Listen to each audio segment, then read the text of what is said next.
இறைவனுக்கான கதவுகளில் மணியை அமைத்திருக்கிறார்களே, அதுக்கு காரணம் ஏதேனும் உண்டா அப்படின்னு கேட்குறார். அதாவது இறைவனுக்கும் மானுடனுக்கும், குறிப்பாக மானுட இனத்திற்கும் தொடர்பை ஏற்படுத்தி கொள்வதற்கு ஆலயங்களானது அமைக்கப்பட்டிருக்கிறது. அந்த ஆலய அமைப்பில் இறைவனுக்கும் மானுடனுக்கும் தொடர்பை ஏற்படுத்துவது என்பது ஒளி அலைகள். இறைவன் மந்திர வடிவான உடலை கொண்டவன். ஒளி அலை. இப்போ ஒரு மனிதனுக்கு உடம்பு எப்படி இருக்குது அப்படின்னா, அஸ்தி, சுக்லம், மாம்சம், ரத்தம் அதெல்லாம் இருக்குது. இப்போ ஒரு கம்ப்யூட்டருக்கு உடல் எப்படி இருக்குது, ஒரு பஸ்ஸுக்கு உடல் அமைப்பு எப்படி இருக்குது அப்படின்னா, இரும்பு, ரப்பர் அப்படின்னு என்னென்னவோ அந்த சீட்லாம் வச்சு அதை கட்டியிருக்கான். ஒரு வீட்டுக்கு உடல் அமைப்பில் செங்கல், மணல், சிமெண்ட். அந்த மாதிரி கோயிலில் இருக்கக்கூடிய தேவதா சக்திக்கு உடல் எது அப்படின்னா ஒலி. இந்த ஒலிங்கிறது மந்திரம், காதால் கேட்குறது. ஒலிங்கிறது கண்ணால் பார்க்கக்கூடிய ஜோதி. இது ரெண்டும் ஆலயங்களில் இருக்கும். தூண்டா விளக்கு, நுந்தா விளக்குன்னு பேர், அப்புறம் நந்தா விளக்குன்னு மாதிரி. அதனால் அணைக்கப்படாத விளக்குகள் ஒளி எரியணும் ஆலயத்தில். அதே மாதிரி ஒலித்து கொண்டே இருக்க வேண்டும். பூஜை பண்ணலைன்னா அது ஆலயம் இல்லை, மந்திர பலத்தில் தான் ஆலயம் இருக்குது. அதனால் பூஜைகள் செய்கிற பொழுது தமிழ் வழிபாட்டில் இருக்கா அப்படின்னா, தமிழ் வழிபாடும் அந்த இசை இருக்குது. ஒரு குறிப்பிட்ட வழிபாட்டுக்கு இந்த இசையை பயன்படுத்த வேண்டும் அப்படிங்கிறது. குறிஞ்சியாழ், முல்லையாழ், மருதையாழ், அந்தந்த இடம், அந்த இடத்துக்கு உண்டான இசை, அந்த இடத்திலே வணங்கக்கூடிய தெய்வம், இதெல்லாம் தனித்தனியாக பிரிச்சிருக்கா.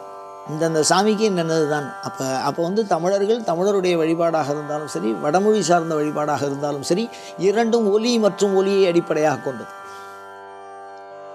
அதுக்கும் பாடல் உண்டு. பண்ணமைத்து பாடணும். ஒரு விதமான குறிப்பான இசைகள். ஒப்பாரி பாடல்கள் தனியாக இருக்குது, தாலாட்டு பாடல்கள் தனியாக இருக்குது, பன்னிசை பாடல்கள் தனியாக இருக்குது.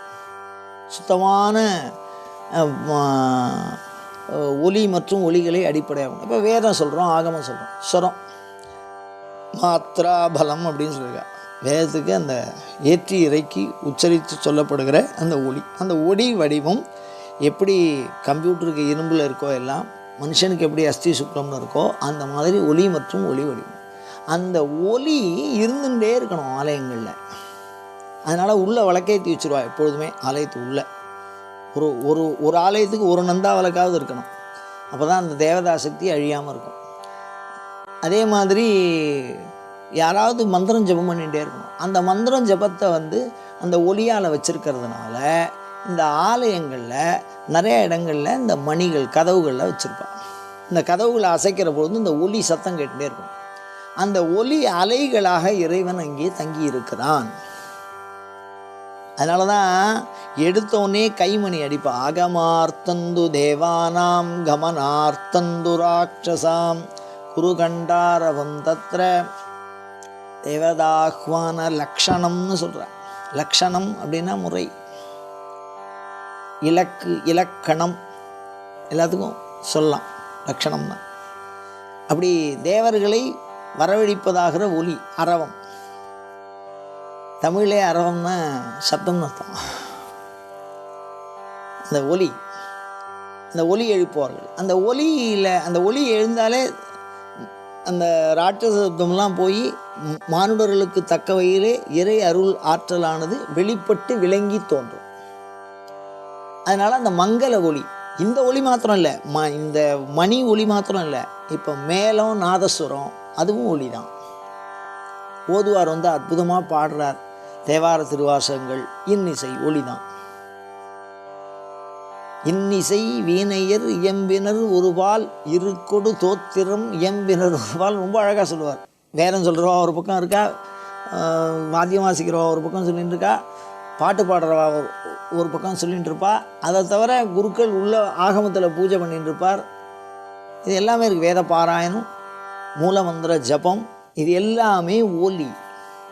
அந்த ஒலி குறிப்பை உணர்த்துவதற்காக ஒலியான சாதனங்கள் நிறைய பயன்படுத்துவா ஆகமத்தில். பாருங்கள், இந்த சங்கு ஊதலான்னு சொல்லியிருக்கா, மணியவே வெவ்வேறு தினங்களில் அந்த ஒளியை பயன்படுத்தியிருக்கா. அதுக்கப்புறம் பார்த்திங்கன்னா வேத மந்திரம் சொல்லுவாள்.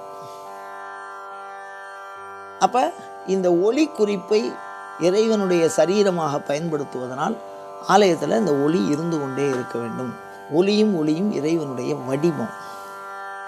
அந்த வடிவத்தை தொடர்ந்து நிலைநிறுத்தி கொள்ளுதல் என்பது மானுடர்களுக்கு இறை அருளை அனுபவச்சாத்தியப்படுத்தி தரும். அப்படி அனுபவச்சாத்தியப்படுத்தி தருவதற்காக காரணமாக ஆலயங்களிலே கதவுகளிலே மணிகள் அமைக்கப்பட்டிருக்கிறது.